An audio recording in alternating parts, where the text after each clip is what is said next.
ఎండలు మండిపోతున్నాయి. Heat wave తట్టుకోలేక ఎడారి ఓడలే ప్రాణాలు విడుస్తున్నాయి. ఎల్నినో ప్రభావం మరింత తీవ్రమైంది. ఆఫ్రికాలోనే కాదు, ఇటు జపాన్లోనూ విపరీతమైన ఉష్ణోగ్రతలు నమోదవుతున్నాయి. దీంతో జనం పిట్టల్లా రాలిపోతున్నారు.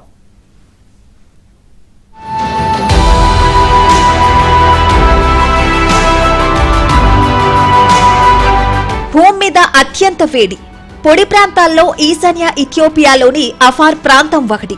ఇక్కడ సంచార జాతుల ప్రజలు ఉప్పును ఒంటెలపై వేసుకుంటూ ఎడారిలో ప్రయాణిస్తుంటారు. అయితే ఎల్నినో ప్రభావంతో ఇప్పుడు ఉష్ణోగ్రత మరింత పెరిగింది.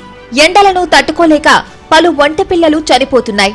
వేడిగాలులు వీస్తుండటంతో క్యామెల్స్ మౌనంగా రోదిస్తున్నాయి. తీవ్రమైన వేడి వల్ల ఒంటెల్లో ఒత్తిడి, అలసట, డీహైడ్రేషన్ వ్యాధులు పెరుగుతున్నాయి. అధిక ఉష్ణోగ్రతల వల్ల నీళ్లు లేకపోవడం, వృక్ష సంపద తగ్గిపోవడం, నీడ ఉండే ప్రాంతాలు తక్కువవడం వంటివి కూడా ఒంటెలపై పరోక్ష ప్రభావాన్ని చూపుతున్నాయి. ప్రపంచవ్యాప్తంగా ఒకే మూపురం ఉన్న ఒంటెల్లో 80% ఉత్తర ఆఫ్రికాలోనే ఉన్నాయి. కరువు పరిస్థితులను ఒంటెలు తట్టుకోగలవన్న ఉద్దేశంతో ఈ ప్రాంత రైతులు, ఇతర పశువుల పెంపకదారులు క్రమంగా ఒంటెల పెంపకం వైపు మొగ్గు చూపారు. ఇప్పుడు ఈ క్యామెల్స్ ను సైతం సాకలేని పరిస్థితి వచ్చింది.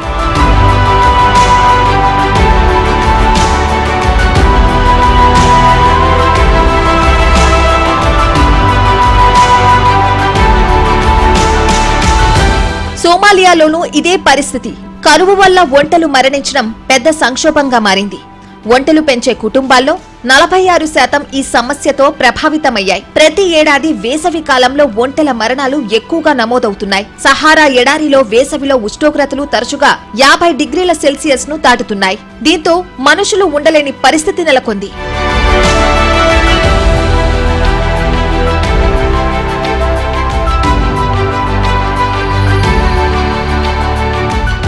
ఎల్నినో ప్రభావంతో జపాన్లోనూ హీట్ వేవ్ ప్రభావం ఎక్కువైంది. ఈ నేపథ్యంలో హీట్ స్ట్రోక్ హెచ్చరికలు జారీ చేసింది ప్రభుత్వం. ఇప్పుడు జపాన్లో టెంపరేచర్ 40 డిగ్రీలు దాటేస్తోంది. ఇంత హీట్ ను గతంలో ఎప్పుడూ చూడలేదంటున్నారు జపానీయులు. దీంతో చాలా మంది ఆసుపత్రుల పాలయ్యారు.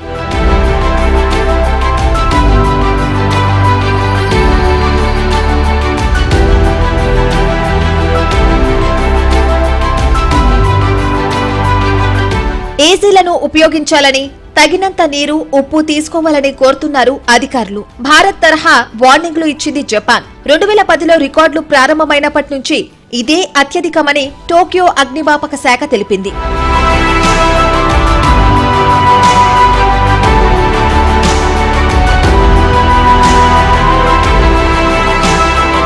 ఎండవేడిమిని తట్టుకోలేక టోక్యోలో ఇప్పటికే పలువురు మరణించారు.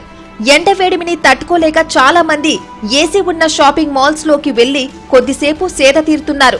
జపాన్ లో చిన్నపిల్లల పరిస్థితి కొంత ఇబ్బందిగానే ఉంది. గత వేసవితో పోల్చితే ఇప్పుడు టెంపరేచర్ పెరిగింది. గత వారం ఎండలకు తట్టుకోలేక 20 మంది వరకు మరణించగా 11,000 మంది ఆసుపత్రుల పాలయ్యారు.